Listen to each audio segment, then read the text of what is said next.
Hello friends, welcome to my channel UP PCS with Chauhan. तो दोस्तों, मेरा नाम है कीरो चौहान। गाइज, यहाँ हम कर रहे हैं घटना चक्र 2021 की सीरीज, जिसमें हमारा चल रहा है भारतीय राज्य व्यवस्था एवं शासन, और इसमें हम कर रहे हैं चैप्टर नंबर 9 जो कि है शासन प्रणाली। इसका पार्ट 1 हम कर चुके हैं, आज हम करेंगे पार्ट 2। तो वैसे एक बार हम देख लेते हैं पहले सिलेबस, फिर चलते हैं आगे, देखते हैं क्या कहानी है आगे। ठीक है, फिर इंपॉर्टेंट बात करते हैं। तो गैस आप यहाँ पे एक बार सिलेबस देख लीजिए। अभी हम जो कर रहे हैं चैप्टर नंबर 9 कर रहे हैं। काफ़ी बड़ा चैप्टर था, इसलिए 2 पार्ट में आया है। एक पार्ट हम कर चुके हैं, एक पार्ट और करना है, राइट। आज हो जाएगा ख़त्म, सिर्फ क्वेश्चन आंसर है इसमें गैस, कुछ भी नहीं है। ठीक है, तो आई होप आप लोगों ने देख लिया होगा। तो चलिए गैस, अब थोड़ा इंपॉर्टेंट बात करते हैं। तो गैस, अगर आपको मेरी वीडियो पसंद आए तो वीडियो को करिएगा लाइक, कमेंट, शेयर, एंड अगर चैनल को अभी तक आपने सब्सक्राइब नहीं किया है तो गैस चैनल को सब्सक्राइब कर लीजिएगा अगर आपको वीडियो पसंद आई तो। चलिए, हो गई बात हमारी इंपॉर्टेंट। अब हम करते हैं स्टार्ट अपना चैप्टर। ठीक है, देखिए हमने क्या है गैस, हम क्या कर रहे थे ना, शासन प्रणाली। तो हमने देखा संघात्मक शासन, एकात्मक शासन, फिर प्रजातंत्र क्या होता है इसके बारे में पढ़ा, राजतंत्र क्या होता है, कुलीन तंत्र क्या होता है, कहानी हमने पढ़ी। फिर हम करने लगे इसके क्वेश्चन आंसर, एंड देन हम अब जो क्वेश्चन हमने 31 तक कर लिया था, अब हम क्या करेंगे 32 से स्टार्ट कर देंगे और उसको कर देंगे कंप्लीट, खत्म। तो गाइस ओके, चलिए यहाँ पे है क्वेश्चन नंबर 32। तो इसमें लिखा है भारत। भारत एक क्या है, गणतंत्र है। इसका क्या अर्थ है? तो कैसे हमने बताया था ना कि जो भारत में प्रमुख होता है वो होते हैं राष्ट्रपति, और गणतंत्र का मतलब ये हो गया कि वो भी निर्वाचित होते हैं। ये नहीं है कि कोई एक राष्ट्रपति है फिर उनका बेटा राष्ट्रपति बन जाएगा, उनका उत्तराधिकारी ही राष्ट्रपति बनेगा, ऐसा नहीं है। जैसे ब्रिटेन में आज भी है, जैसे राजाओं का हिसाब किताब होता था। तो हम क्या है, हम गणतंत्र है। अब देखिएगा इसमें सी है, मतलब ये क्या है, यहाँ पे कोई वंशानुगत शासन नहीं है। तो लिखा है गणतंत्र का आशय है कि राष्ट्र का जो प्रमुख है वो निर्वाचित होता है। और प्रमुख कौन है यहाँ पे? राष्ट्रपति हमारे यहाँ। ठीक है, तो वो चाहे प्रत्यक्ष तरीके से निर्वाचित हो चाहे अप्रत्यक्ष तरीके से। तो गैस हमारे यहाँ तो अप्रत्यक्ष तरीके से निर्वाचित होता है। अगर प्रत्यक्ष तरीका होता तो मतलब इसका ये होता कि हम और आप चुन के राष्ट्रपति भी बनाते। ठीक है, अब लिखा है ये वंशानुगत नहीं है, मतलब उनका बेटा नहीं बनेगा या उनका भाई नहीं बनेगा। फिर लिखा है गैस यहाँ भारत में क्या है, राष्ट्र का प्रधान अर्थात राष्ट्रपति निर्वाचित होता है। राष्ट्रपति की बात करें तो इस प्रकार भारत क्या है, एक गणतंत्र है। आपको लोकतंत्र भी पता चल गया होगा और गणतंत्र भी पता। बहुत लोग कंफ्यूज होते हैं कि आखिर ये गणतंत्र क्या होता है। अब लिखा है भारत एक गणतंत्र है जिसमें अंतर्निहित है। क्या है गाइस? ओके, देखिए इसमें ए आंसर है। इसमें लिखा है राज्य का जो अध्यक्ष है वो निर्वाचित होता है। अध्यक्ष कौन है गाइस? हमारे राष्ट्रपति जी। चलिए आगे बढ़ते हैं। तो इसमें लिखा है निम्नलिखित में से किसने जो है विनिर्धारित होता है, मतलब किन से विनिर्धारित होता है कि भारत का संविधान जो है परिसंघीय है। तो ठीक है, तो गाइस यहाँ पे हमारे पास एक ऑप्शन लिखा है संविधान लिखित और अनम्य है, और दूसरा लिखा है कि न्यायपालिका स्वतंत्र है। फिर ऑप्शन सी में लिखा है कि अवशिष्ट शक्तियों का केंद्र में निहित होना। डी में लिखा है केंद्र और राज्य के बीच शक्तियों का वितरण। देखिए जब गैस हम संघीय व्यवस्था की बात करते हैं तो संघ का मतलब होता है गैस कि हमारे यहाँ केंद्र और राज्य दो स्तर हैं, और दोनों की जो है शक्तियां विभाजित हैं। मतलब केंद्र के पास अपनी शक्ति है, राज्य के पास अपनी शक्ति है। कोई किसी पे कहीं से कहीं तक जो है अपना प्रभुत्व स्थापित नहीं कर रहा है। मतलब ये नहीं है कि केंद्र ऊपर है और राज्य को दबा सकता है, राज्य को अपने मन से काम करा सकता है, नहीं। दोनों के पास अपनी शक्तियां हैं, दोनों अपनी अपनी शक्तियों का उपयोग करते हैं। हम क्या है, संघात्मक शासन है। चलिए यहाँ पे लिखा है कोई राज्य संघात्मक है या एकात्मक। तो ये जो है संविधान द्वारा संघ और राज्य के मध्य शक्तियों के विभाजन के आधार पर जाना जाता है। यदि संघ और राज्य के मध्य शक्तियों का विभाजन है तो राज्य को संघीय राज्य कहा जाएगा। भारत का संविधान परिसंघीय है क्योंकि केंद्र और राज्य के बीच क्या है, शक्तियों का वितरण है। बस इतना समझिए, शक्तियों का वितरण। भारतीय संविधान कैसा है? तो कैसा है? कठोर है, लचीला है, ना कठोर है ना लचीला, या अंशतः कठोर है अंशतः लचीला। मतलब गाइस हमारा जो संविधान है वो कठोर भी है और लचीला के बीच का है। मतलब कुछ हद तक कठोर, कुछ हद तक लचीला।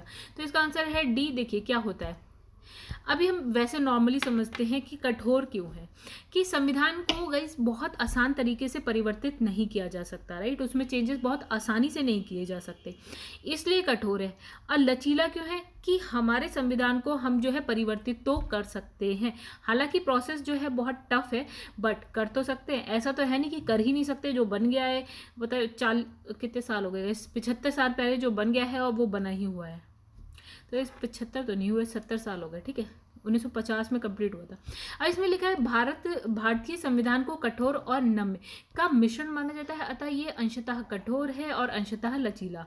फिर इसके कतिपय उपबंधों को संसद द्वारा जो है साधारण बहुमत से ही संशोधित किया जा सकता है, जबकि कुछ उपबंध ऐसे होते हैं, देखिए कुछ हैं जिसमें साधारण बहुमत से उसको चेंज किया जा सकता है, लेकिन कुछ उपबंध ऐसे हैं जिसके संशोधन के लिए आर्टिकल 368 के अधीन 2/3 बहुमत की आवश्यकता होती। साधारण बहुमत मतलब हो गया गाइस, जैसे 100 लोग बैठे हैं, 50 + 1, 50 मतलब हाफ + 1 हो गया, ठीक है। लेकिन अगर हम बात करें 2/3 बहुमत, यानी कि अगर 100 लोग बैठे हैं गाइस, तो उसका देखिए 2/3 बहुमत कितना हो गया आपका, अप्रॉक्स 66 या 67 लोगों ने या % लोगों ने वोट किया हो, राइट। तो इसमें और जो हमारा साधारण बहुमत की बात करेंगे तो 50 + 1, 100 लोगों में 51, तो एक आपका 51 में हो जाएगा काम, एक आपका इस पे हो रहा है, तो ज़्यादा ये टफ हो गया गाइस थोड़ा सा। तो कुछ आपका 2/3 बहुमत की आवश्यकता पड़ती है। अब लिखा है कि साथ ही कुछ विशिष्ट उपबंधों के संशोधन के लिए जो है संसद के विशेष बहुमत यानी कि 2/3 बहुमत हो, और आधे मतलब 2/3 बहुमत हो, और आधे से अधिक मतलब आधे से अन्यून राज्यों का अनुसमर्थन भी आवश्यक है। मतलब इसने कहा कि आपका कुछ उपबंध और टफ होते हैं चेंज करना, मतलब कि 2/3 बहुमत भी चाहिए और राज्यों की अनुमति भी हम मांगते हैं, ठीक है।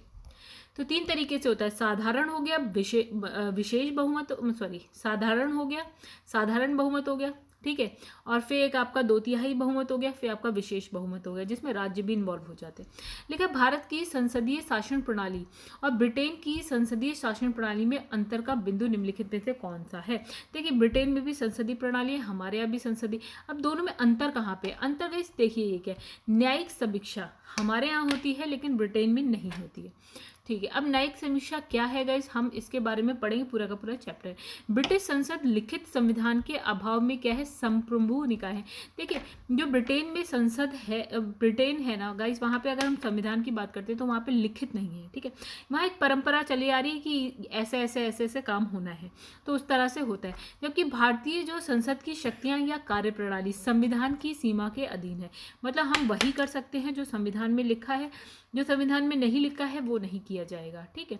तो इसमें लिखा है और जिसकी न्यायिक समीक्षा की जा सकती है, अगर वहाँ कुछ गलत है, अगर न्यायालय कह देता है कि संविधान का उल्लंघन हो रहा है, तो उसको क्या है खत्म कर दिया जाएगा उस पॉइंट को। अब नेक्स्ट लिखा है, देखिए यहाँ पे लिखा है भारत के संविधान में एक संघीय प्रणाली का प्रावधान है, बिल्कुल सही है। उसने एक बहुत शक्तिशाली केंद्र की रचना की है। चलिए देखते हैं, देखिए केंद्र तो कहीं ना कहीं हमारा शक्तिशाली है, ठीक है, और हम संघीय भी हैं। तो देखिए यहाँ पे क्या लिखा है, दोनों यानी कि ए और आर दोनों सही है, लेकिन जो आर है ना वो एक ही सही स्पष्टीकरण नहीं करता। चलिए देखते हैं यहाँ पे क्या कहानी है। देखिए भारतीय संविधान का एक संघीय प्रणाली का प्रावधान है, मतलब हमने कहा ना कि लाइक केंद्र के पास अपनी शक्तियाँ हैं, राज्य के पास अपनी शक्तियाँ, राइट, वो अपने अपने काम करेंगे। लेकिन अब देखो वही शक्तियाँ सब दोनों के पास अपनी अपनी। फिर लिखा है यद्यपि यह जो है पूर्ण संघ नहीं है, देखिए क्योंकि केंद्र कहीं ना कहीं हमारा शक्तिशाली है। जैसे हमने पढ़ा था कि केंद्र ही क्या करता है, राज्यपाल की नियुक्ति राज्यों में कर रहा है, या ऑल इंडिया सर्विसेज की बात करें तो वो केंद्र से आती हैं, या गाइस और भी बहुत सारी चीज़ें, जिससे आपको क्या लगेगा कि यार केंद्र तो आपातकालीन उपबंध है वो केंद्र लगाता है, मतलब राष्ट्रपति लगा रहा है तो इसका मतलब केंद्र से ही हो रहा है, ठीक है, और भी बहुत कुछ। तो इससे आपको पता चलेगा कि भैया केंद्र स्ट्रांग है, लेकिन हम संघीय मतलब संघात्मक शासन या प्रणाली है, क्योंकि केंद्र की भी अपनी शक्ति है, राज्य की भी। इतना इन्वॉल्वमेंट तो केंद्र का नहीं है, लेकिन जहाँ जरूरी है वहाँ है। भारत में संघवादिता व्यवहारिक नहीं है, ठीक है, एक चीज। फिर लिखा है भारत एक संघीय राज्य नहीं। ओके, ये तो सॉलिड गलत है गाइस, है ना, क्योंकि भारत एक संघीय राज्य है। तो इसका आंसर तो बहुत आसान है। अगर कोई एक गलत हो जाता है तो गाइस आंसर इन दोनों में से कोई एक होता है, ठीक है। या तो आपका ये गलत हो जाएगा, ये गलत हो जाएगा, तो दूसरे पे तो आपको दिमाग लगाना ही नहीं है। तो इसका मतलब क्या है, आपका ए सही है, आर गलत है। इसमें लिखा है निम्नलिखित में से कौन एक भारत के संविधान का संघीय लक्षण नहीं है। तो संघीय लक्षण में क्या देखते हैं, चलिए। केंद्र और राज्य के बीच शक्तियों का बंटवारा है, ये हम 100 बार पढ़ चुके हैं। पूर्ण रूप से जो है लिखित संविधान है, ये भी हम जानते हैं। एक हरी नागरिकता है, यानी कि आप सिर्फ भारतीय हैं, उत्तर प्रदेशी, पंजाबी, पंजाब के हैं, ऐसा ऐसा नहीं है, राइट। तो आप भारतीय हैं, तो एक हरी नागरिकता है आपकी। फिर स्वतंत्र न्यायपालिका है गाइस, ये सारे देखिए ऑप्शन तो हमारे सारे सही हैं। तो हमको क्या बताना है, संघीय लक्षण नहीं है, संघ का लक्षण नहीं है। तो गाइस संघ का लक्षण क्या नहीं है, देखिए ये आपका लिखा है सी, मतलब देखिए ये पॉइंट सब सही है, लेकिन संघ में जो जो पॉइंट्स आने चाहिए उसमें ये पॉइंट नहीं आता। एकल नागरिकता का मतलब ही नहीं है गाइस कि हम संघात्मक प्रणाली है कि एकात्मक प्रणाली है। तो लिखा है एक हरी नागरिकता भारत के संविधान का संघीय लक्षण नहीं है। देखिए अगर संघीय होता ना तो गाइस हमारी क्या होती, हम एक केंद्र, जैसे कि हम कहते हैं हम भारतीय हैं, ठीक है। संघीय होता तो दोनों के पास बराबर पावर होती, ठीक है। एक हम कहते थे हम भारतीय हैं, फिर हम कहते हैं I am from Uttar Pradesh, मतलब मैं उत्तर प्रदेश, क्या बोलेंगे गाइस, उत्तर प्रदेशी तो वो हो गया, ठीक है। तो अगर ये दोनों, ये शक्ति दोनों के पास होती दिखाने के लिए, तो हम कह देते यार संघीय है, क्योंकि दोनों के पास होनी चाहिए ना, बट है नहीं, सिर्फ इसमें केंद्र की मानी जाएगी, मतलब पूरे भारत की एक मानी जाएगी। तो ये संघीय लक्षण को नहीं दिखाता है, ठीक है। भारतीय संविधान में क्या है, एकात्मक और संघात्मक दोनों की विशेषताएं मौजूद हैं। भारतीय संविधान के संघात्मक लक्षणों में क्या क्या है, अभी बता रहा है संघात्मक लक्षण में क्या है।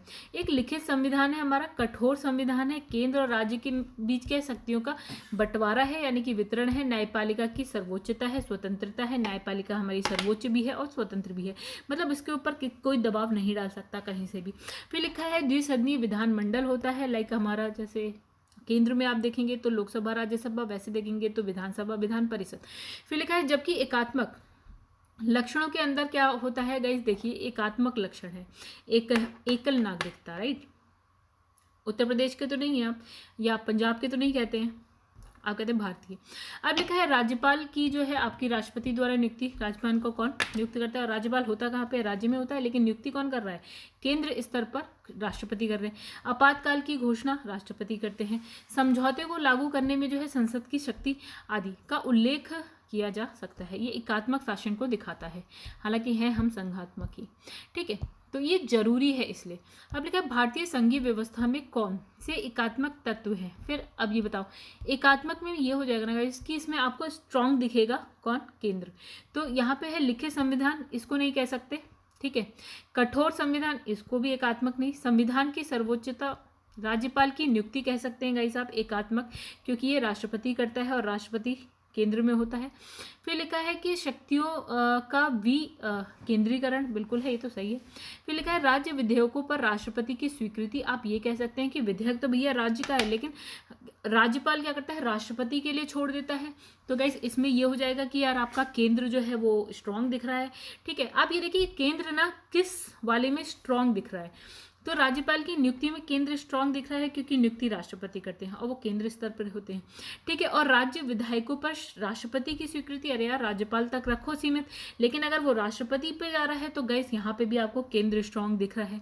फिर लिखा है संवैधानिक संकट एक सर्वोच्च न्यायालय, तो गैस एक ये शायद हो सकता है संवैधानिक संकट। देखिए चलिए देखते हैं इसमें हमने कौन कौन सा बताया, 4, 6 एंड 7। चलिए देखते हैं है ये नहीं। तो गाइस यहाँ पे देखिए 4, 6, 7 हो सकता है डी ही आंसर हो।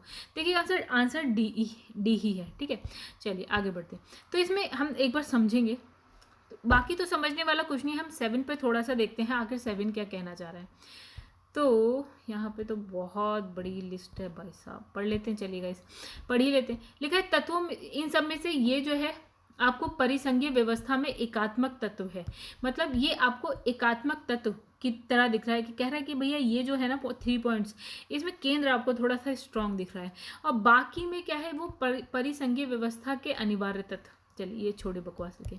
इसमें लिखा है क्रम संख्या 5 में उल्लिखित तत्व को यदि हम शक्तियों के विभाजन के पर्यायवाची के रूप में लें तो वह तत्व जो है परिसंघीय व्यवस्था के कारण क्या है, तत्व अर्थात सर्वाधिक आधारभूत तत्व है। फिफ्थ क्या है गाइस यहाँ पे, शक्तियों का विकेंद्रीकरण। इसकी हम बात क्यों कर रहे हैं, वो तो विकेंद्रीकरण है ही, फैली हुई विकेंद्रीकरण। देखिए केंद्रीकरण होता है यानी कि सारी की सारी जो पावर है सिर्फ एक के पास रहे। विकेंद्रीकरण में यानी कि डिस्ट्रीब्यूट हो गई है पावर, कुछ संघ पे, कुछ केंद्र पे है, कुछ आपके राज्य में है। तो इस पे हम बात ही क्या कर रहे हैं। तो वैसे इसमें हमें सिर्फ देखिए राज्यपाल की नियुक्ति ये आपका राष्ट्रपति करते हैं। तो वैसे इसमें ऐसा कुछ समझने जैसा नहीं है, बहुत कुछ लिखा है इसमें। तो राज्यपाल की जो नियुक्ति है एवं क्या है कतिपय उपबंध, राज्यों में संवैधानिक तंत्र की विफलता संबंधी उपबंध, संवर्ती सूची और उसमें प्रगणित कैसे रहने देते हैं। खाली ये आपको पढ़ना है, पढ़ लीजिए, इस पर बहुत ज़्यादा ध्यान मत दीजिए। पता नहीं क्या क्या इतना आप कंफ्यूज हो जाएंगे। खाली देखिए बहुत सिंपल है ऊपर, हम जैसे मैंने बताया आप उतना रखिए दिमाग में, बाकी मत रखिए, ठीक है। बाकी ये सब पढ़ने की इतना हौच पौच करने की जरूरत नहीं। देखिए इसमें लिखा है संवैधानिक संकट। संवैधानिक संकट में देखिएगा इस क्या हो सकता है। देखिए जब आपातकाल लगता है ना, राष्ट्रपति शासन लगता है जब, तो वैसे क्या होता है राष्ट्रपति शासन में क्या होता है, संवैधानिक संकट में जब संविधान पर संकट आता है। एक हम ये कहते हैं कि जब राज्य में कि जो शासन है वो संविधान के अकॉर्डिंग नहीं चला होता है, तो क्या करता है राष्ट्रपति, क्या करते हैं, उनको लगता है भैया यहाँ पे सबको सही नहीं चल रहा है, तो वो क्या है राष्ट्रपति शासन लगा सकते हैं, यानी कि आपका प्रेसिडेंट रूल लग सकता है। चलिए गाइस नेक्स्ट क्वेश्चन पे देखते हैं, इसमें से कौन सा जो है भारतीय संघीय व्यवस्था में एकात्मक तत्व है। फिर बताना है एकात्मक तत्व। इसमें भी आपको यही बताना है कि कहाँ आपको केंद्र जो है स्ट्रांग दिख रहा है। तो वह शक्ति का विकेंद्रीकरण है, यानी कि शक्तियां राज्य के पास भी हैं, केंद्र के पास भी है। तो हम अलग से तो नहीं कहेंगे कि केंद्र स्ट्रांग है। राज्यपाल की नियुक्ति कह सकते हैं, क्योंकि यहाँ पे जो नियुक्ति कर रहा है वो राष्ट्रपति कर रहा है और राष्ट्रपति आपका केंद्र में आता है, तो यहाँ पे जो है आपका केंद्र स्ट्रांग दिख रहा है हमको। फिर राज्यसभा में असमान प्रतिनिधि में हम कह सकते हैं, बिकॉज गाइज देखिए यहाँ राज्य अगर हम कहें भैया उत्तर प्रदेश को तो राज्यसभा में इतनी सारी सीट्स मिली है, मध्य प्रदेश को इतनी, सिक्किम को एक क्यों मिली है, ठीक है। यहाँ पे अब इसका मतलब राज्य की चल ही नहीं रही है, अब यहाँ केंद्र की चल रही है गाइज, यहाँ पे केंद्र बता रहा है। तो यहाँ पे देखिए केंद्र स्ट्रांग हो गया। न्यायिक पुनरावलोकन, अखिल भारतीय सेवा आपकी केंद्र से आती है गाइस। यूपीएससी की अगर हम बात करते हैं तो देखिए यूपीएससी के थ्रू जो एग्जाम होते हैं आईएएस आईपीएस आईएफएस, तो इसकी जो होता है सारा ऊपर से ही होता है गाइस, यानी कि यहाँ पे केंद्र स्ट्रांग है। हालांकि देखिए सारा कामकाज केंद्र से होता है इसका, लेकिन जो नियुक्ति होती है वो राज्य में होती है। राज्य सरकार इसमें कुछ नहीं कर सकती है, यहाँ पे केंद्र सरकार बहुत कुछ कर सकती है, यानी राज्य इसमें कुछ नहीं कर सकता। तो यहाँ केंद्र आपको क्या है स्ट्रांग दिख रहा है। फिर देखिए न्यायिक पुनरावलोकन तो केंद्र स्तर पर भी होता है और राज्य स्तर पर भी होता है, तो इसमें कहीं ऐसा कुछ नहीं है। फिर है द्विसदनात्मक व्यवस्था, तो यहाँ पे आपकी लोकसभा राज्यसभा होती है और यहाँ पे आपकी विधानसभा विधान परिषद होती है, जरूरत पड़ती है तो विधान परिषद भी होती है गाइज, ठीक है। तो यहाँ पे भी आपको केंद्र स्ट्रांग नहीं दिख रहा है। तो केंद्र हमें कहाँ कहाँ दिख रहा है, सेकंड वाले में दिख रहा है, थर्ड वाले में दिख रहा है एंड फिफ्थ वाले में दिख रहा है स्ट्रांग, ठीक है। चलिए तो देखिए सेकंड थर्ड और फिफ्थ, देखिए इसका आंसर है बी, सेकंड थर्ड फिफ्थ सही है हम, ठीक है। तो चलिए गाइस यहाँ पे 42 है क्वेश्चन नंबर, इसमें लिखा है संविधान शासन की मूल संरचना के लिए एक संघीय व्यवस्था की प्रस्तावना करता है, ठीक। इसमें लिखा है भारतीय, पहले क्वेश्चन ही पढ़ ले। तो लिखा है भारत में संघीय व्यवस्था से संबंधित निम्न कथनों में से कौन था सही। मतलब यहाँ बताना है संघीय व्यवस्था, अब एकात्मक वाला नहीं बताना है, संघीय मतलब जहाँ पे केंद्र और राज्य को बराबर दर्जा मिल रहा है, यानी कि बराबर चल रहे हैं दोनों हिसाब किताब, कोई ऊपर कोई नीचे नहीं है। तो इसमें लिखा है जो संविधान शासन की मूल संरचना के लिए एक संघीय व्यवस्था की जो है प्रस्तावना करता है, बिल्कुल सही है। हमारा संविधान कहता है संघीय व्यवस्था होनी चाहिए। फिर लिखा है एकात्मक झुकाव का उसमें सशक्त मिश्रण है। देखिएगा इस मिश्रण तो है, एकात्मक की तरफ कहीं ना कहीं झुकाव तो है, केंद्र तो कहीं ना कहीं स्ट्रांग हो ही रहा है कुछ ना कुछ पॉइंट्स पे। दोनों संघ और राज्य जो है विधायिका प्रभु सत्ता संपन्न है गाइस, ये भी सही है। प्रभु दोनों की अपनी शक्तियां हैं, अपने हिसाब से काम करते हैं। विधायिकी वित्तीय न्यायिक शक्तियां संघ और उसकी इकाइयों के मध्य विभाजित कर दी गई हैं। तो संघ और उसकी इकाइयों के मध्य, चलिए इसको देखते हैं। तो गाइस यहाँ पे देखिए इसमें जो आंसर है वो है बी, यानी कि फर्स्ट और सेकंड, ओके। इसमें थर्ड नहीं, इसमें दोनों संघ और राज्य विधायिकाएं जो है प्रभु सत्ता संपन्न है। चलिए गाइस यहाँ पे एक बार हम इसकी व्याख्या देखते हैं। इसमें लिखा है भारतीय संविधान द्वारा क्या है, शासन की मूल संरचना के लिए एक संघीय व्यवस्था का प्रावधान है। बिल्कुल सही बात है, संघीय व्यवस्था है हमारे यहाँ। फिर लिखा है एकल नागरिकता और केंद्र की राज्यों की तुलना में अधिक शक्तियां जो है एकात्मक झुकाव प्रदान करती हैं। तो कथन 1 और 2 सही है, 3, 4 गलत है, क्योंकि राज्य विधायिकाएं जो है रक्षा और वैदेशिक मामलों सहित अनेक संदर्भों में केंद्र से अलग नहीं है। कुछ तो है इस राज्य के रक्षा मामले, विदेशी मामले जो हैं आपके राज्य के नहीं, भारत के, तो उसमें राज्य भी इन्वॉल्व होते ही हैं। तो लेकिन ये शक्ति आपकी कहाँ है, केंद्र के पास है। और साथ ही यहाँ न्यायिक शक्तियों का जो है आपका सोपानबद्ध क्रम है, और यहाँ पे संघ और राज्य के मध्य विभाजन नहीं है, मतलब दोनों के मध्य अलग अलग विभाजन नहीं है गाइस। जैसे अगर रक्षा पे बात करनी है तो गाइस केंद्र अलग और राज्य अलग नहीं कर सकता, केंद्र ही करता है। विदेशिक मामलों पे बात करनी है तो ये दोनों अलग नहीं कर सकते, केंद्र ही करता है। ठीक है, न्यायिक शक्तियों के सोपान क्रम की बात करते हैं तो गाइस यहाँ पे भी दोनों के मध्य जो है विभाजन नहीं है, इसलिए इसने 3 और 4 गलत बोल दिया। इसमें लिखा है भारत का राष्ट्रपति परोक्षतः निर्वाचित होता है। परोक्षता मतलब आई थिंक ये होता है इनडायरेक्ट वे में। ठीक है, डायरेक्ट होता तो यानी कि प्रत्यक्ष तरीके से होता तो गाइस हम उसे चुन के भेजते हैं, मतलब जो राष्ट्रपति है। ठीक है, अब भारत में संसदीय प्रणाली में गणतंत्रवाद के साथ जोड़ा गया है। ठीक है, देखिए यहाँ पे आंसर है आपका ए, यानी कि इसने कहा ए और आर दोनों सही है, और आर जो है एक ही सही स्पष्टीकरण करता है कि मतलब जो है ये गणतंत्रवाद के साथ हम जोड़ते हैं संसदीय प्रणाली को, यानी जो राष्ट्रपति है वो निर्वाचित होता है, एक चीज। और इसने कहा जो निर्वाचन हो रहा है वो क्या है, प्रत्यक्ष नहीं है, अप्रत्यक्ष है। ये भी बात सही है, हम नहीं करते हैं निर्वाचन, मतलब चुनाव, इसके मतलब वोट हम थोड़ी ना देते हैं। तो कैसे यहाँ पे लिखा भारत का राष्ट्रपति पर देखिए अप्रत्यक्ष रूप से निर्वाचित होता है एक बार, और भारत की संसदीय प्रणाली को गणतंत्रवाद के साथ जोड़ा गया है, जिससे कोई अनुवांशिक शासक नहीं होता है, मतलब उनका पुत्र नहीं बनेगा फिर राष्ट्रपति। ठीक है, जिसमें अब इसमें लिखा है राज्य के सभी प्राधिकारी प्रत्यक्ष या अप्रत्यक्ष रूप से जनता द्वारा निर्वाचित होते हैं। मतलब जो राष्ट्रपति को चुनते हैं उनको हम ही चुन के भेजते हैं गाइस, चाहे प्रत्यक्ष तरीके से चाहे अप्रत्यक्ष तरीके से। चलिए गाइस नेक्स्ट क्वेश्चन करते हैं। सॉरी गाइस कुछ प्रॉब्लम की वजह से कैमरा ऑफ करना पड़ा। तो यहाँ पे नेक्स्ट क्वेश्चन करते हैं गाइस। यहाँ लिखा है राजनीतिक दल जो है लोकतंत्र के जीवन रखते हैं। ठीक है, नेक्स्ट इसमें लिखा है कि लोग खराब शासन के लिए सामान्यतः राजनीतिक दलों को कोसते हैं। तो गाइस देखिए इसका आंसर है ना ए, यानी कि ए दोनों ही सही है, और जो आर है ना ए का सही स्पष्टीकरण भी करता है। लेकिन राजनीतिक जो दल हैं वो आपके लोकतंत्र का जीवन रखते हैं, बिल्कुल सही है, क्योंकि राजनीतिक दल लोकतांत्रिक प्रणाली के अंतर्गत चुनाव में भागीदारी, सरकार का निर्माण, फिर नागरिकों में राजनीतिक सहभागिता का प्रशिक्षण एवं अवसर प्रदान करते हैं। यह भी सत्य है कि लोग खराब शासन के लिए सामान्यतः इन्हीं दलों को कोसते हैं। ठीक है, आगे बढ़ते हैं। इस भारत में दल विहीन प्रजातंत्र किसने प्रस्तावित किया? तो ये गाइस किसने किया था? वैसे तो इसका आंसर शायद मेरे ख्याल से तो पूरी तरह से तो महात्मा गांधी होना चाहिए, इन्होंने ऐसा बोला था, लेकिन जयप्रकाश नारायण इन्होंने भी ऐसा ही बोला था। देखिए महात्मा गांधी और जयप्रकाश नारायण अगर इसका आंसर होता तो गाइस वैसे तो दोनों ने ही बोला था, लेकिन हम थोड़ा गांधी जी को थोड़ा सा ज़्यादा वो कर लेते हैं। तो इसमें लिखा है महात्मा गांधी और जो आपके जयप्रकाश नारायण ने क्या है भारत में दल विहीन प्रजातंत्र का समर्थन किया था। इन्होंने कहा यार कोई दल विहीन प्रजातंत्र होना चाहिए, मतलब दल वल नहीं होने चाहिए। जैसे अभी गाइस क्या है आपका भारतीय जनता पार्टी है, ये दल वो दल दुनिया भर के दल हैं, तो इन्होंने कहा कि भैया दल विहीन करो, एक भी दल नहीं, सब एक साथ होके करो। तो दलीय व्यवस्था के दोष के कारण क्या है, दल विहीन लोकतंत्र और आपका सहभागी लोकतंत्र के समर्थक थे। ठीक है, सहभागी लोकतंत्र के। चलिए नेक्स्ट क्वेश्चन पे आते हैं।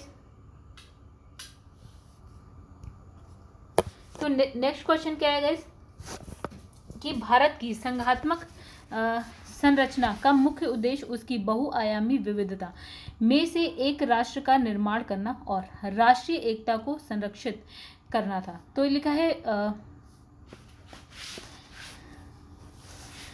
विविधताओं के सामंजस्य से एक सशक्त ना कि कमजोर भारतीय राष्ट्रीयता का निर्माण हुआ है। चलिए इसके देखते हैं क्या है आंसर। तो गाइस यहाँ पे देखिए क्या लिखा है, बी, यानी कि दोनों सही हैं, लेकिन जो बी है, जो देखिए गाइस इसका आंसर है बी, यानी कि ये दोनों सही हैं। और क्या है, आर जो है एक ही सही व्याख्या भी करता है। चलिए, भारतीय संविधान के आर्टिकल 1 के तहत लिखा है भारत राज्यों का संघ है, बिल्कुल ये आर्टिकल 1 में लिखा है, जिसमें क्या है वर्तमान में 28 राज्य हैं और 8 क्या है संघ राज्य क्षेत्र यानी यूनियन टेरिटरीज हैं।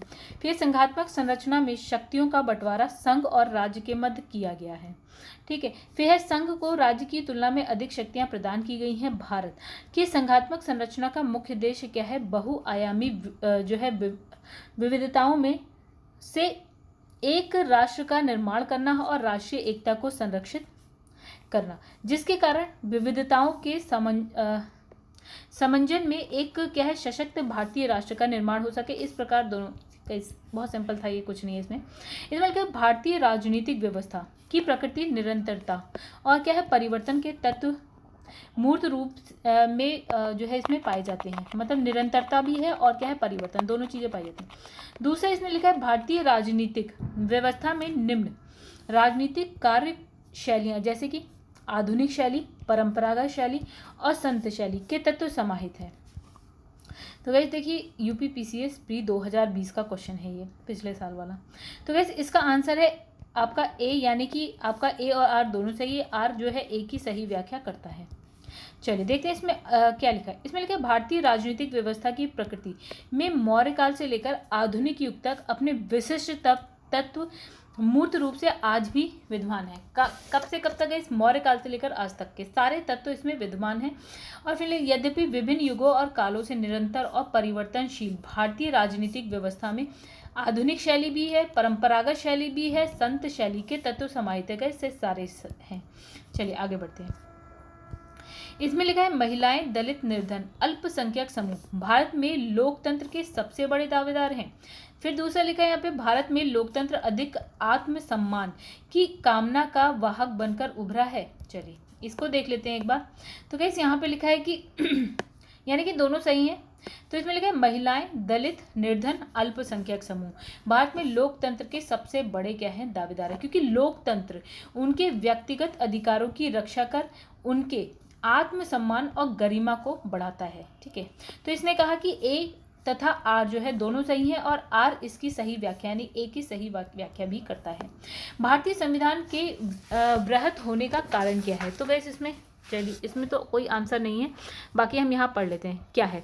तो भारत का संविधान विश्व का सबसे विस्तृत यानी कि सबसे बड़ा संविधान है और इसके वृहत होने का कोई एक कारण नहीं है गाइस, बहुत सारे हैं। जैसे उपरोक्त सभी संविधान का स्वरूप बेहतर हो गया है, मतलब ये सारे ही कारण हैं। एक तो इसमें देखिए इसमें क्या है अनेक संविधानों के अनुभव जो है समाविष्ट है, यानी कि हमने क्या है बहुत सारे देशों के संविधान से इसमें जो है तत्व लिए हैं, जिसकी वजह से एक ये बड़ा हो गया है। फिर इसमें विस्तृत प्रशासकीय प्रावधान है, मतलब जो प्रशासकीय प्रावधान है वो बहुत डिटेल में इसमें दे रखे हैं। फिर लिखा है ये एक बड़े देश के शासन से संबंधित है, तो हमारा देश बड़ा है तो उसमें शासन के हिसाब से मतलब देश बड़ा होने के हिसाब से शायद ये बड़ा हो गया। ये संघ और राज्य का संविधान, राज्यों का संविधान है, ये नहीं है गाइस कि संघ का अलग संविधान राज्य का अलग संविधान, तो दोनों को मिला के एक ही संविधान बनाया गया है, तो ये इस वजह से भी बड़ा। तो मतलब ये सारे आंसर इसमें हो सकते हैं। लिखा है निम्नलिखित में से कौन सा कथन सत्य है। यूएसए यानी कि संयुक्त राज्य अमेरिका में सरकार की संघीय प्रणाली है, तो कैसे ये सत्य है, ये तो असत्य है। हाँ सॉरी, तो यहाँ पे यूएसए में क्या है आपका संघीय प्रणाली है, ये सत्य कैसे हो सकता है गाइस। यहाँ तो अध्यक्षात्मक प्रणाली है। इसमें लिखा है भारत में सरकार की संघीय और एकात्मक दोनों प्रणाली है। फिर लिखा है फ्रांस में सरकार की संघीय प्रणाली है। पाकिस्तान में प्रधानमंत्री की नियुक्ति वहाँ की जनता के द्वारा होता है। तो इसमें क्या लिखा है, चलिए आइए पढ़ते हैं। इसमें लिखा है अमेरिका में संविधान की संघीय प्रणाली का स्पष्ट उल्लेख है। भारत के संविधान में भारत को राज्यों का संघ बताया गया है, किंतु संविधान में कतिपय प्रावधान राज्यों की अपेक्षा केंद्र को ज्यादा शक्तिशाली बनाने पर जोर देते हैं। तो वैसे अमेरिका में संघीय प्रणाली है, अध्यक्षात्मक प्रणाली है शायद वहाँ पे। तो गाइस इसमें क्या है ये, अगर आप मुझे थोड़ा सा एक्सप्लेन कर पाए ना दोस्तों तो प्लीज़ करिएगा। इसमें कुछ आगे लिखा है, इसमें कुछ विद्वान भारत के संविधान को संघात्मक और एकात्मक प्रणाली का मिश्रण मानते हैं, किंतु भारतीय संविधान एकात्मक प्रणाली का लक्षण लिए हुए मूल रूप से संघीय संविधान है, ऐसा मानना ज़्यादा उचित है। मतलब हम कहते हैं भैया हम संघीय तो हैं, बट हमारे यहाँ जो है एकात्मक प्रणाली के भी लक्षण हैं। अब गाइस ये मुझे अगर आप लोग कोई कमेंट करके समझा सकता है तो प्लीज़ समझाइएगा गाइस कि ये संघीय प्रणाली कैसे है। यहाँ ये तो एकात्मक है, लाइक अध्यक्षात्मक है। बाकी आप थोड़ा एक्सप्लेन कर पाए तो गाइस बिल्कुल करिएगा, ठीक है। तो इसमें सत्य ही बताना था, तो ये सत्य भी है, आई डोंट नो हाउ। चलिए आगे बढ़ते हैं। तो इसमें लिखा है भारतीय संघात्मक व्यवस्था को अर्ध संघात्मक कहा जाता है। तो कहते तो हैं गाइस क्योंकि उसमें एकात्मकता के भी लक्षण दिखते हैं। फिर लिखा है भारत में एक स्वतंत्र न्यायपालिका है जिसे न्यायिक पुनरावलोकन का अधिकार है। बिल्कुल, तो गाइस बात तो दोनों सही है। चलिए आइए देखते हैं। तो यहाँ लिखा है बी, यानी कि जो आपका ए भी सही है, ए और आर दोनों सही हैं, परंतु जो आर है ए की सही व्याख्या नहीं करता है, ठीक है। चलिए आइए देखते हैं क्या लिखा है आखिर कहानी में। तो भारत के संविधान का वर्णन विभिन्न प्रकार से किया गया है। इसे अर्ध परिसंघीय कहा गया है, इसे परिसंघीय किंतु एकल प्रबल एकात्मक अथवा केंद्रीय समर्थक भी कहा गया। मतलब यहाँ कहीं ना कहीं संघीय तो है लेकिन फिर भी केंद्र कहीं ना कहीं आपको स्ट्रॉन्ग दिखेगा, ठीक है। तो गाइस यहाँ लिखा है किंतु भावना में एकात्मक, सामान्य स्थिति में परिसंघीय, किंतु क्या है आपात स्थिति आदि के दौरान पूर्णता एकात्मक हो जाता है, क्योंकि ये पूरा का पूरा सारा जो हिसाब किताब है केंद्र के पास पहुंच जाता है अगर आपातकाल जैसा कुछ लगता है, ठीक है। इसमें परिवर्तन हो जाने से इसके गुणों के कारण क्या है इसे अर्ध संघात्मक कहा गया है। मतलब हम पूरी तरह से संघात्मक इसको नहीं बोल रहे हैं। भारतीय संविधान में स्वतंत्र न्यायपालिका का भी प्रावधान है। सर्वोच्च न्यायालय को न्यायिक पुनरीक्षण मतलब कि न्यायिक पुनर्वलोकन यानी जुडिशियल रिव्यू की शक्ति प्राप्त है। संविधान के विभिन्न अनुच्छेद जैसे कि आपका 13, 32, 131, 136, 141, 143, 226, 227, 245, 250 कैसे देख लीजिए, ठीक है। अब आगे धीरे धीरे पढ़ेंगे कि इनमें क्या क्या लिखा है। तो आदि के उपबंध प्रत्यक्ष अप्रत्यक्ष रूप से न्यायपालिका को न्यायिक पुनरावलोकन या कि पुनरीक्षण की जो है शक्ति प्रदान करते हैं। और इस प्रकार दोनों ठीक है, दोनों सही हैं, लेकिन जो है बी आपकी एक ही जो है आर जो है एक ही सही स्पष्टीकरण नहीं करता, ये आंसर है। अब लिखा है भारतीय संविधान अर्ध संघात्मक है, ऐसा कहा जाता है लेकिन है तो संघात्मक। तो भारतीय संविधान ना तो संघात्मक है ना तो एकात्मक, क्या बताएं गाइस क्या होगा इसका आंसर। इसने कहा कि दोनों सही हैं, ठीक है। आर एक ही सही व्याख्या भी करता है, ठीक है। तो इसने कहा ना संघात्मक है ना एकात्मक है और ये अर्ध संघात्मक है। तो गाइस इसको पढ़ लीजिएगा, इसमें वही सारी चीज़ें लिखी होंगी जो हम बार बार पढ़ते हुए आ रहे हैं। आगे बढ़ते हैं, काफ़ी बड़ा हो जाएगा वीडियो क्योंकि बहुत सारे क्वेश्चन हैं इसमें। लिखा भारतीय संविधान की प्रकृति क्या है, संघीय, एकात्मक, संसदीय, फिर है संघीय किंतु भावना में एकात्मक। तो बिल्कुल ये वाला आंसर हो सकता है। प्रकृति में तो संघीय है लेकिन वैसे एकात्मक है। भारतीय संघवाद को सहकारी संघवाद किसने कहा, तो गाइस किसने कहा आपका जी ऑस्टिन। आइए देखें क्या लिखा है इन्होंने। लिखा है भारतीय संविधान की प्रकृति संघात्मक है और या एकात्मक, इसके संबंध में विद्वानों में क्या है मतभेद है। कुछ विद्वान इसे संघात्मक संविधान की संज्ञा देते हैं, कुछ कहते हैं एकात्मक संविधान। जी ऑस्टिन क्या कहते हैं कि भारत का संविधान सहकारी परिसंघीय संविधान है, ठीक है। जबकि आपका वीयर क्या कहते हैं, ये कहते हैं कि अर्ध संघीय है। फिर लिखा है किसने कहा था कि भारत जो है अर्ध संघात्मक राज्य है, तो गाइस अभी हमने देखा केसी वीयर ने कहा था। फिर लिखा है भारतीय संविधान के विषय में कौन सा कथन निम्न में से किसका, मतलब भारतीय संविधान के विषय में निम्नलिखित कथन निम्न में से किसका है। अच्छा ये किसने कहा है, भारतीय संविधान अधिक कठोर अधिक लचीले के मध्य का संतुलन स्थापित करता है, ये किसने कहा है। तो आइए देखते हैं गाइस किसने कहा है। तो भारतीय संविधान जो है भारतीय संविधान की संशोधन प्रक्रिया के संदर्भ में भारतीय संविधान के लिए उपयुक्त कथन किसने बोला है, केसी वीयर ने बोला है। तो इसमें लिखा है निम्नांकित में से किस एक का कथन है कि संविधान को संघात्मकता के ढांचे में नहीं ढाला जाता था, तो ये बोला है बी आर अम्बेडकर साहब ने। चलिए फिर लिखा है मिथकों तथा कहावतों, चलिए ठीक है गाइस। तो यहाँ लिखा है मिथकों तथा कहावतों के रूप में प्रशासन के सिद्धांत को किसने अस्वीकार किया, तो ये है आपके हर्बर्ट साइमन। लिखा है जो साइमन साहब हैं उन्होंने कहा मिथकों और कहावतों के रूप में प्रशासन के जो सिद्धांत को असंगत अस्पष्ट मानते हुए अस्वीकार किया है।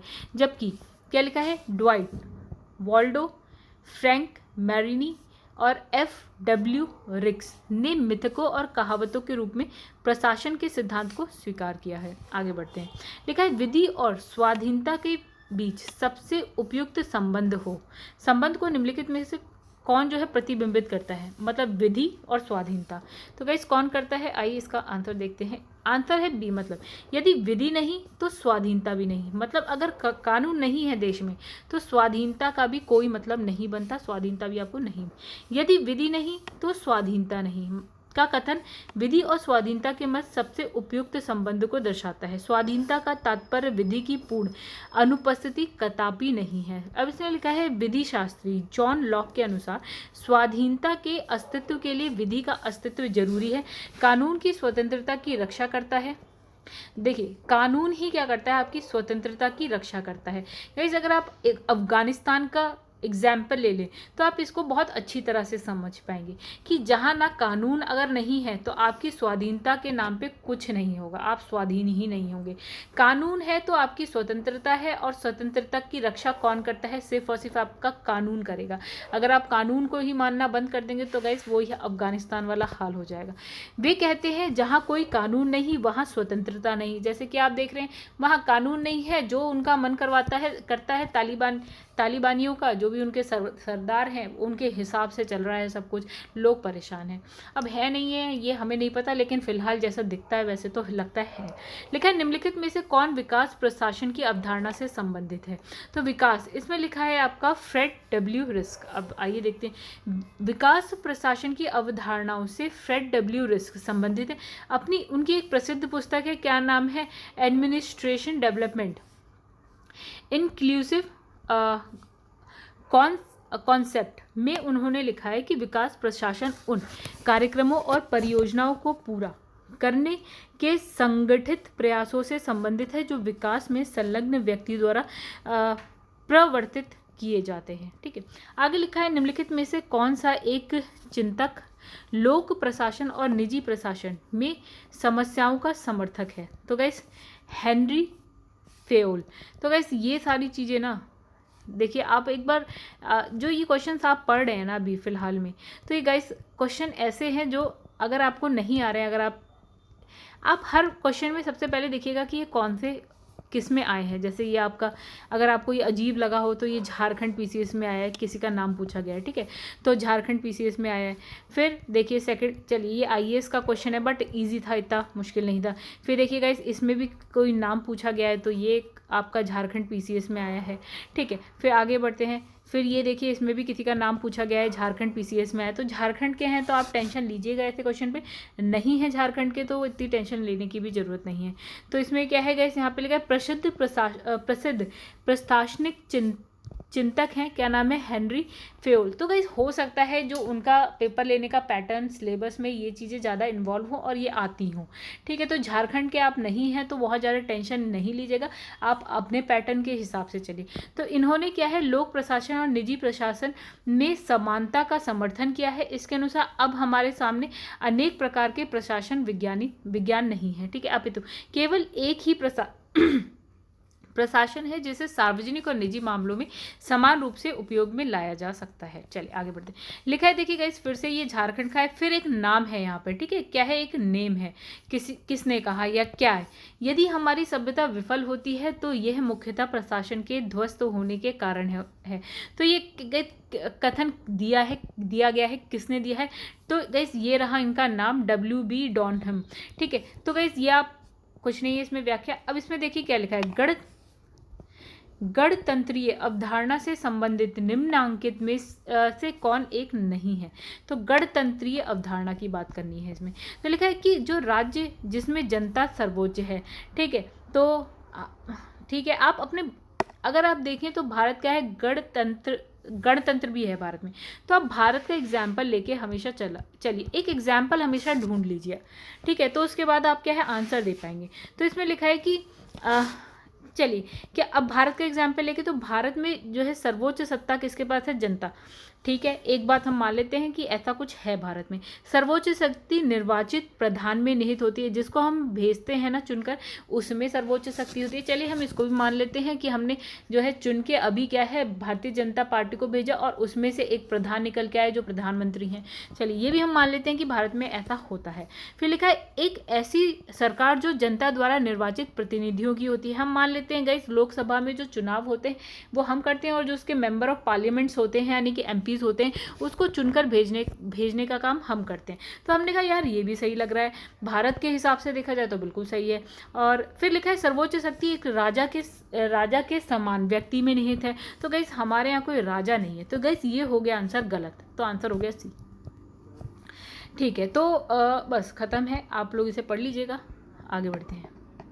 अब यहाँ लिखा है निम्नलिखित में से किसको विधि के शासन के प्रमुख लक्षणों के रूप में माना जाएगा। तो विधि का शासन, तो इसमें लिखा है शक्तियों का परिसीमन, फिर लिखा है विधि के समक्ष समानता, सरकार के प्रति जन उत्तरदायित्व, फिर उसके बाद है स्वतंत्रता और नागरिक अधिकार। ठीक है, तो गाइस इसमें आंसर देखिए क्या हो सकता है। तो इसका आंसर देखिए गाइस क्या है आपका सी। अब क्यों सी क्यों है गाइस? चलिए शक्तियों का परिसीमन है, बिल्कुल सही है। विधि के समक्ष समानता है, बिल्कुल सही है, सब समान है, विधि के समक्ष कानून के समक्ष सब समान है। फिर लिखा स्वतंत्रता नागरिक अधिकार हमको मिले हुए हैं।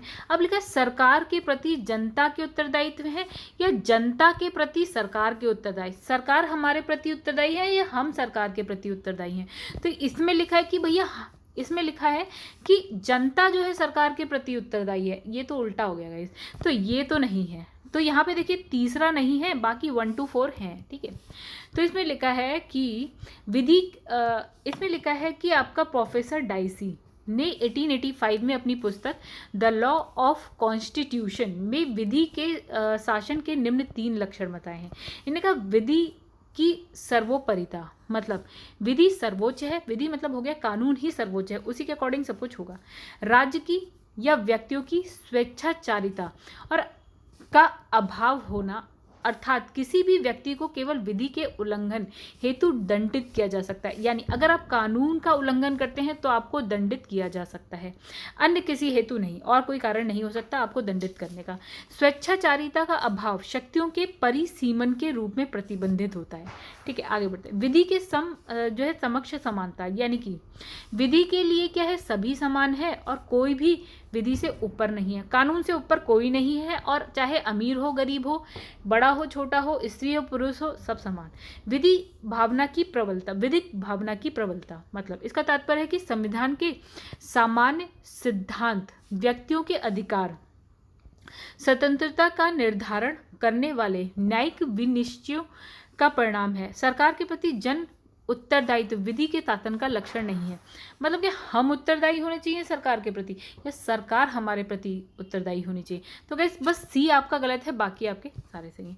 लिखा है कि किसका क्वेश्चन है गाइस, इतना बड़ा क्वेश्चन आईएएस में आया हुआ क्वेश्चन है, इसलिए थोड़ा सा ना टफ है, समझने में थोड़ा सा मुश्किल है। तो अब देखिए ये क्वेश्चन भी आया है आईएएस का, ये है 2014 का। तो इसमें लिखा है जो राज्य की सत्ता के हित में व्यक्ति की स्वतंत्रता पर प्रभावकारी ओके पहले क्वेश्चन पढ़ते हैं। इसमें लिखा है संवैधानिक सरकार वह है। संवैधानिक सरकार कौन सी होती है गाइस? इसमें लिखा है जो राज्य की सत्ता के हित में व्यक्ति की स्वतंत्रता पर प्रभावकारी प्रतिबंध लगाती है। अच्छा, जो व्यक्ति की स्वतंत्रता के हित में राज्य की सत्ता पर प्रभावकारी प्रतिबंध लगाती है। तो गाइस आप सिंपल है इसका आंसर कोई भी समझ सकता है कि देखिए व्यक्ति पर तो प्रतिबंध नहीं लगाए जा सकते, लेकिन हाँ राज्य पर प्रतिबंध जरूर लगते हैं। ठीक है, तो इसका आंसर क्या है? सिर्फ और सिर्फ कौन सा सही है गाइस? ये वाला आपका सही है, सेकंड सही है। अब व्यक्ति की स्वतंत्रता पर प्रभावकारी प्रतिबंध तो नहीं लगाया जाता है, लेकिन हाँ राज्य की सत्ता पर प्रभावकारी प्रतिबंध लगाया जाता है। अगर राज्य की सत्ता पर गाइस प्रतिबंध नहीं लगेंगे ना तो सरकार अपने मन से हर काम करने लगेगी, तो वहाँ पे तो वो वाला हिसाब किताब हो जाएगा तानाशाही वाला, जो मन करेगा सरकार का वो करेगी। तो संवैधानिक सरकार में क्या है? सरकार की शक्ति का स्रोत क्या होता है? संविधान होता है। संवैधानिक सरकार व्यक्ति की स्वतंत्रता के हित में राज्य की सत्ता पर प्रभावकारी प्रतिबंध लगाती है। वस्तुतः राज्य की निरंकुश सत्ता से व्यक्तिगत स्वतंत्रता के हित को सुरक्षित रखने के उद्देश्य से ही ब्रिटेन अमेरिका में क्या है संविधानवाद का उदय हुआ। देखिए, अगर निरंकुश सरकार हो जाएगी तो गाइस हमारी स्वतंत्रता की तो ऐसी तैसी हो जाएगी। इसलिए निरंकुश ना हो तो राज्य पे कुछ ना कुछ कहीं ना कहीं प्रतिबंध तो लगना चाहिए। तो वो वही काम करती है जो आपके संविधान में लिखे। तो एक संवैधानिक सरकार में नागरिकों की स्वतंत्रता के संरक्षण हेतु संस्थागत क्रियाविधियां भी विद्यमान रहती हैं। ठीक है, तो जनता के बारे में सोचा जा रहा है। यहाँ पे लिखा है परिभाषा से संवैधानिक सरकार का अर्थ है क्या है गाइस, यहाँ पे सीमित सरकार। आइए समझते हैं। ये देखिए गाइस कितना मुश्किल है समझना। देखिए ये लेवल ही आईएएस का है, तो हमारे आपके लिए तो मुश्किल होगा अगर आप स्टेट पीसीएस का एग्जाम दे रहे हैं। तो इसमें लिखा है गाइस कि परिभाषा से संवैधानिक सरकार का अर्थ क्या, सीमित सरकार है। मतलब इसका तात्पर्य है कि सरकार और इसके तीन अंग सरकार के कौन कौन से होते हैं, लेजिस्लेचर यानी कि विधायिका, फिर आपका एडमिनिस्ट्रेशन यानी कि कार्यपालिका, एंड देन आपका जुडिशियल न्यायपालिका का स्रोत संविधान है और ये संविधान में निहित उपबंधों के अधीन कार्य करते हैं। मतलब संविधान से अलग ये काम नहीं कर सकते, यहीं से सब कुछ निकलेगा। संविधान सरकार द्वारा अपने नागरिकों पर लागू किए जाने वाले कानूनों नीतियों पर कुछ सीमाएं लगाता है। ठीक है, और ये सीमाएं इस रूप में मौलिक होती हैं कि सरकार कभी उसका उल्लंघन नहीं कर सकती। ठीक है, तो इसमें लिखा है राज्य व्यवस्था के संदर्भ में निम्नलिखित में से किस एक को आप स्वतंत्रता की सर्वाधिक उपयुक्त व्याख्या के रूप में स्वीकार करते हैं। लिखा है स्वयं को पूर्णतः विकसित करने का अवसर। स्वतंत्र आप तभी हैं जब आप क्या है स्वयं को पूर्णतः विकसित कर पाए। मतलब आप कहें यार स्वतंत्रता मिली, स्वतंत्रता कब आप मानेंगे कि अगर आप विकसित करने का अवसर आपको स्वतंत्र का अवसर आपको आसानी से मिला। तो ये आईएएस 2019 का क्वेश्चन है, तो सोचना तो पड़ेगा। ठीक है, तो इतनी आसानी से समझ में आ जाए तो गाइस व्याख्या तो देखिए। इसमें लिखा है कि राज्य व्यवस्था के संदर्भ में स्वतंत्रता का अर्थ व्यक्ति पर बाहरी प्रतिबंध के अभाव के साथ व्यक्ति की आत्म अभिव्यक्ति की योग्यता का विस्तार करना और उसके अंदर के क्या है संभावनाओं को विकसित करना है। अब लिखा है राजनीतिक शासकों की तानाशाही के विरुद्ध संरक्षण, नियंत्रण, अभाव, इच्छानुसार कुछ भी करने का अवसर स्वतंत्रता के पहलू हैं। ठीक है, मतलब कुछ भी करिए अपने मन से ऐसा, परंतु ये पूर्णता और उपयुक्त अर्थ में स्वतंत्रता की व्याख्या नहीं है। ठीक है, अब कुछ भी करिए मतलब ये तो नहीं है कि आप किसी का कुछ भी कर लीजिए, एक उसकी भी एक सीमा होगी गाइस। किसी व्यक्ति की स्वतंत्रता की सीमा पर उस समय प्रतिबंध लगाना अनिवार्य हो जाता है जब वे दूसरों की स्वतंत्रता को बाधित करता है। मतलब ये है कि गाइस आपको कह दिया कि भाई आप स्वतंत्र हैं, कुछ भी कर लिए, तो आप जाएंगे किसी दूसरे को थप्पड़ मारेंगे, तो गाइस ये तो नहीं कर सकते आप, कहीं ना कहीं तो सीमा लिमिट होगी। ठीक है, अब लिखा है नियंत्रण का अभाव और इच्छानुसार कुछ भी करने का अवसर के अंतर्गत किए गए जो कार्य हैं यदि दूसरों पर असर डालते हैं तो इससे क्या है बाकी लोग प्रभावित होते, तो उनकी स्वतंत्रता पर प्रतिबंध लगाए जा सकते हैं। अगर आप ऐसा उल्टा सीधा करेंगे तो आपकी स्वतंत्रता पर प्रतिबंध लगेगा। वहीं स्वयं को पूर्णतः विकसित करने का जो अवसर है, स्वतंत्रता की वह स्थिति है जिसमें लोग अपनी रचनात्मकता क्षमताओं का विकास करते हैं। मतलब आप क्या है अपने आप को विकसित करने के लिए कोई काम कर रहे हैं। तो इस अर्थ में स्वतंत्रता व्यक्ति की रचनाशीलता, संवेदनशीलता और क्षमताओं के भरपूर विकास को बढ़ावा देती है। तो ये विकास खेल, विज्ञान, कला, संगीत, अन्वेषण जैसे किसी भी क्षेत्र में हो सकता है। इसलिए गाइस यहाँ पे आंसर डी वाला दे रखा है। ठीक है, ये डी वाला। चलिए आगे बढ़ते हैं। फिर लिखा है समाज में समानता के होने का एक निहितार्थ ये है कि उसमें विशेषाधिकारों का अभाव है। मतलब इसने कहा समानता का मतलब किसी को भी अलग से विशेषाधिकार नहीं मिला हुआ है। ठीक है, तो ये हो गया विशेषाधिकार का अभाव। तो वैसे यहाँ पे लिखा है समानता का एक सामान्य अर्थ ये हुआ कि रंग, नस्ल, धर्म, जाति, लिंग आदि के आधार पर किसी व्यक्ति के साथ भेदभाव नहीं किया जा सकता, किसी व्यक्ति को विशेषाधिकार नहीं दिए गए हैं और समाज में समानता के होने का एक निहितार्थ यह है कि उसमें विशेषाधिकार का अभाव है, यानी कि किसी को विशेषाधिकार नहीं दिया गया है। चलिए आगे बढ़ते हैं। फिर लिखा है भारत और अमेरिका की राजनीतिक व्यवस्थाओं के बीच निम्नलिखित में से कौन सी विशेषताएं समान है। भारत और अमेरिका का एग्जाम्पल लेते हैं और बात करते हैं कौन सी विशेषता क्या है, दोनों में समान है। तो गाइस एक तो इसने लिखा है कि जो अवशिष्ट शक्तियां हैं केंद्र के पास होती है। तो गाइस भारत में तो अवशिष्ट शक्तियां जो है केंद्र के पास होती है, लेकिन अमेरिका में ये राज्यों के पास होती है। तो ये तो नहीं हो सकता, अवशिष्ट शक्तियां राज्यों के पास होती है। तो गाइस अमेरिका में तो होती हैं लेकिन भारत में नहीं होती। राष्ट्रपति के पास पॉकेट वीटो की शक्ति होती है। चलिए यहाँ रुकते हैं। लिखा है उच्च सदन, यानी कि यहाँ पे उच्च सदन कौन है, राज्यसभा, और वहाँ है गाइस सीनेट। तो इसमें क्या है, कुछ मनोनीत सदस्य होते हैं। चलिए अब देखते हैं क्या दो इन चारों में से कौन सा समान है। तो गाइस समान की अगर बात करें तो हम वीटो की बात करेंगे, यानी कि पॉकेट वीटो की शक्ति आपकी राष्ट्रपति, जो अमेरिका के राष्ट्रपति हैं उनके पास भी होती है और जो इंडिया के राष्ट्रपति हैं उनके पास भी। तो इसमें सिर्फ और सिर्फ एक ये सही है, और बाकी हमारे यहाँ तो मनोनीत सदस्य हैं लेकिन अमेरिका में ऐसा नहीं है। चलिए तो इसकी व्याख्या एक बार आप देख लीजिएगा, हालांकि मैंने सब आपको, इसमें कुछ नहीं है। चलिए देख लेते हैं। किसी विधेयक पर कोई भी कार्यवाही, यानी कि सकारात्मक या नकारात्मक ना करने की राष्ट्रपति की शक्ति को हम बोलते हैं पॉकेट वीटो।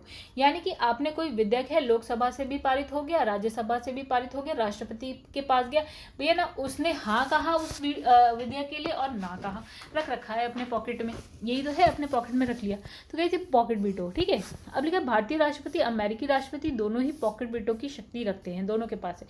यद्यपि अमेरिकी राष्ट्रपति की यह शक्ति भारतीय राष्ट्रपति की इस शक्ति के सापेक्ष क्या है, छोटी है। अमेरिका के राष्ट्रपति के पास इतनी नहीं है इस शक्ति को लेकर शक्ति, ठीक है, भारत में ज़्यादा। इसमें लिखा है क्योंकि इसमें जो है विधेयक पर कोई कार्यवाही ना की जाने की स्थिति में 10 दिन में विधेयक को वापस करना होता है। तो अब भारत, अगर हम देखिए अमेरिका में तो आपने हाँ और ना कुछ भी नहीं कहा, लेकिन उसके बाद इसको आपको वापस करना पड़ेगा 10 दिन के भीतर। अब बात करते हैं भारत में, तो जबकि भारतीय संविधान में राष्ट्रपति हेतु ऐसी कोई समय अवधि का उल्लेख नहीं है, मतलब राष्ट्रपति चाहे तो गाइस पूरे 5 साल के लिए भी अपनी पॉकेट में रख सकता है, इसे वापस करने की जरूरत ही नहीं पड़ रही है। ठीक है, लेकिन अमेरिका में इसे 10 दिन के भीतर वापस करना पड़ता है, जो भी विधेयक राष्ट्रपति के पास आता है। अगर आप हाँ कह रहे हो तो हाँ कहना है तो हाँ कहिए, ना कहना है तो ना कहिए, और कुछ नहीं कह रहे तो 10 दिन बाद अपने आप ही जो है वो आपका वापस चला जाएगा। लेकिन इंडिया में रख सकते हैं आप, अगर आप 5 साल तक हैं 5 साल रखिए आराम से। लिखा है भारत और अमेरिका की राजनीतिक व्यवस्थाओं के बीच पॉकेट वीटो की शक्ति क्या है, विशेषता की समान है, मतलब समान है ये दोनों। ठीक है, दोनों में है। भारत में अवशिष्ट शक्तियां केंद्र के पास होती हैं, अमेरिका में राज्यों के पास। अब आप कहेंगे यार अमेरिका में राज्य मतलब क्या होता है। देखिए गाइस, जो पूरा यूनाइटेड स्टेट ऑफ अमेरिका है वो 50 देशों से मिलके बना है। ठीक है, जब आप यूएसए का मैप देखते हैं ना तो उसमें आप देखेंगे ऐसे ऐसे करके बड़े सारे राज्य देश होते हैं, वहाँ उन देशों को बताइए गाइस क्या बोला जाता है, राज्य बोला जा रहा है। ठीक है, हालांकि देश राज एक ही बात है। ठीक है, तो यहाँ पे देखिए 50 देशों से मिलकर एक यूनाइटेड स्टेट ऑफ अमेरिका बना है। तो इसमें कहा है कि जो अवशिष्ट शक्तियां होती हैं वो यूनाइटेड स्टेट्स ऑफ अमेरिका के जो राष्ट्रपति हैं उनके पास ना होके इन राज्यों के पास होती है। ठीक है, अलग अलग राज्य हैं गाइस, ये हमारी तरह नहीं, उत्तर प्रदेश बिहार वो अलग अलग पूरे देश हैं पूरे। इसमें लिखा है ठीक है राज्य हैं तो उनके पास होती है अमेरिका में।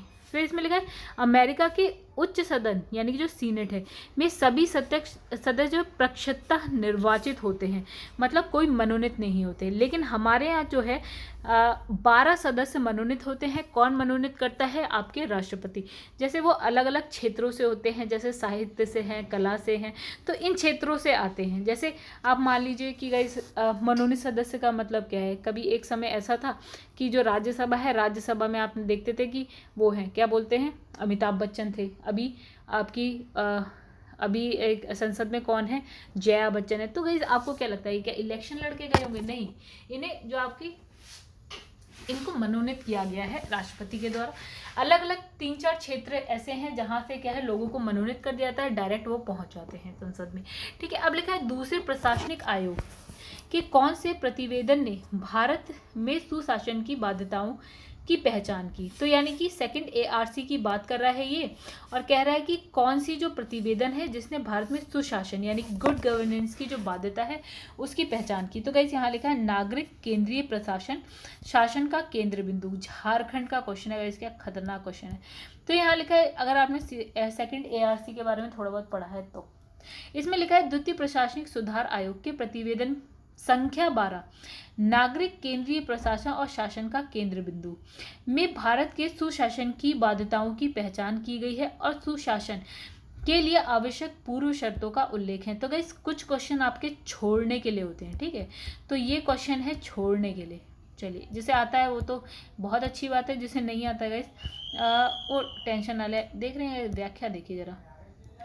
उत्तराखंड PCS 2017 भारतीय संघवाद में विविधताओं में एकता को जो है प्रोन्नत करने हेतु विविधताओं में एकता निम्नलिखित में से निम्न संस्थानों को आवश्यक माना गया है। तो कौन सा है गाइस? अंतरराज्य परिषद, राष्ट्रीय विकास परिषद, दोनों है विविधताओं में एकता के लिए। फिर वित्त आयोग भी है, क्षेत्रीय परिषद भी है, एकल नागरिक व्यवस्था है, अखिल भारतीय सेवाएं हैं। क्या क्वेश्चन है गाइस? तो उपरोक्त सभी हैं। चलिए, इसमें लिखा है कि भारतीय संविधान में विविधताओं में एकता को प्रोन्नत करने हेतु उपरोक्त सभी संस्थानों को आवश्यक माना गया है। लिखा है अंतरराज्य परिषद और राष्ट्रीय विकास परिषद, वित्त आयोग, क्षेत्रीय परिषद, एकल न्यायिक व्यवस्था, अखिल भारतीय सेवा भारतीय संघवाद में विविधताओं में एकता जो है आपको प्रोत्साहित करते हैं, जिसमें संघ और राज्य आपस में जुड़े रहते हैं। मतलब इसमें ये अलग अलग नहीं है, ये एक तरह से क्या है, इन सब की हेल्प से एक साथ जुड़ जाते हैं। कौन? संघ और राज्य। भारतीय संविधान के आर्टिकल 263 में अंतरराज्य परिषद का उल्लेख है। राज्य के आपस में और संघ से विवाद की स्थिति में जो है राष्ट्रपति द्वारा अंतरराज्य परिषद का गठन किया जाता है। मतलब कि अगर सपोज कि संघ और राज्य के बीच में कुछ विवाद है या राज्य और राज्य के बीच में कुछ विवाद है, तो हम क्या करते हैं? एक परिषद का गठन करते हैं। हम नहीं, राष्ट्रपति क्या करता है? एक परिषद का गठन करता है। अब लिखा है योजनाओं के निर्माण में राज्यों की भागीदारी के लिए राष्ट्रीय विकास परिषद की स्थापना की गई है। मतलब जो भी योजनाएं निर्माण हो रहे हैं तो गाइस उसके लिए हम क्या कर रहे हैं? राज्य की भागीदारी हो, जिसके लिए हम क्या कर रहे हैं? राष्ट्रीय विकास परिषद का स्थापना। इसके जो अध्यक्ष होते हैं वो प्रधानमंत्री होते हैं और सदस्यों में कौन है? आपके मुख्यमंत्री हैं सारे राज्यों के। तो देखिए सब मिलके काम कर रहे हैं। संघ राज्य के बीच करों के शुद्ध आगम और संचित निधि में राज्यों के राजस्व में सहायता अनुदान को शासित करने आदि के लिए आर्टिकल 280 के तहत राष्ट्रपति द्वारा वित्त आयोग की स्थापना की जाती है। मतलब गाइस यहाँ पे वित्त आयोग का काम क्या होता है कि जो भी कर आते हैं, ठीक है, वो राज्यों और संघ के बीच में कैसे बांटने हैं वो हम देखेंगे, अनुदान कैसे देना है राज्यों को वो हम देखेंगे, क्यों? राज्यों को पैसों की जरूरत है। तो ये कौन करता है? वित्त आयोग। तो यहाँ पे भी हम क्या है? मिलके काम कर रहे हैं।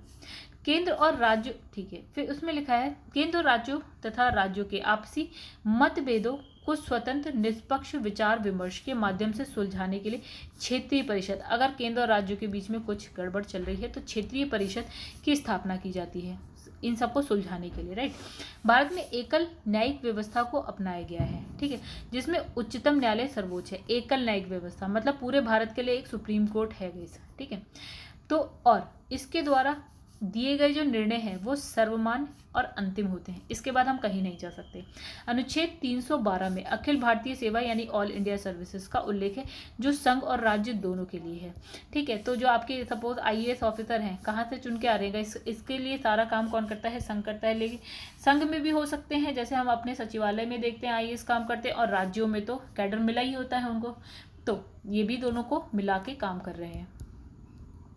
चलिए नेक्स्ट इसमें लिखा है निम्नलिखित में से किस दशक में भारत की संसदनात्मक व्यवस्था केंद्रीयता से संघवाद की ओर खिसकी? तो गाइस यहाँ लिखा है 180 के दशक में। देखिए क्या हुआ यहाँ पे लिखा है कि 1960 से 70 के दशक से ही देश में विभिन्न राज्यों में विपक्ष का उभार होने लगा था, ठीक है, विपक्ष का उभार होने लगा और कुछ राज्य जो है कांग्रेस के हाथ से निकल भी गए, परंतु वास्तव में भारत संसदनात्मक व्यवस्था केंद्रीयता से संघवाद की ओर केंद्रीयता से संघवाद की ओर 1980 के दशक में खिसकी, जब बहुत से राज्यों में कांग्रेस पार्टी का जो है बहुमत नहीं था। देखिए इसमें कह रहा है कि एक आपके पास है केंद्र, राइट, और फिर यहाँ पे बहुत सारे राज्य हैं, ठीक है, तो यहाँ पे भी राज्य हैं। तो गाइस एक समय ऐसा था ना कि जब यहाँ पे भी कांग्रेस थी और यहाँ पे भी कांग्रेस ही हुआ करती थी, तो हम मानते थे भैया ये पूरा का पूरा केंद्रीकृत है, मतलब यहाँ पे पावर हो गई पूरी की पूरी, क्योंकि सब इसके अकॉर्डिंग ही चल रहे हैं, इसी के नीचे हैं। लेकिन एक समय ऐसा आया दोस्तों, जब क्या हुआ कि केंद्र में आपकी चाहे कांग्रेस ही हो, लेकिन यहाँ पे डिफरेंट सरकार हो गई, ठीक है। तो अब तो भैया इसके अधीन कैसे हो सकती थी, तो हम कहाँ से कहाँ पहुँचे, केंद्रीयता से संघवाद की तरफ। अब शक्तियों के बंटवारे की बात होगी, केंद्र अपने हिसाब से चलेगा, राज्य अपने हिसाब से चलेंगे, ठीक है। तो यही बोला केंद्रीयता से संघवाद। और ये कौन सा टाइम पीरियड था, 1980 के दशक के बाद से, जब हमने देखा राज्यों में अलग अलग पार्टी की सरकार आ गई, ठीक है, केंद्र में चाहे जो, लेकिन यहाँ पे अब यहाँ इन दोनों में अलग अलग पार्टी की सरकार हो गई, ठीक है। चलिए गाइस आगे बढ़ते हैं। तो गाइस यहाँ पे जो है हमारा वीडियो यानी कि चैप्टर हो गया ख़त्म। तो गाइस अगर वीडियो पसंद आए तो लाइक करिएगा, कमेंट करिएगा, शेयर करिएगा। जिसने भी चैनल को सब्सक्राइब नहीं करा है कोई बात नहीं दोस्तों, सब्सक्राइब कर लीजिएगा। तो ये रहा मेरा channel #UPPCS with Chauhan and for all government exams. चलिए गाइस अब क्या है, नेक्स्ट चैप्टर के संग मिलेंगे नेक्स्ट वीडियो में, तब तक के लिए धन्यवाद।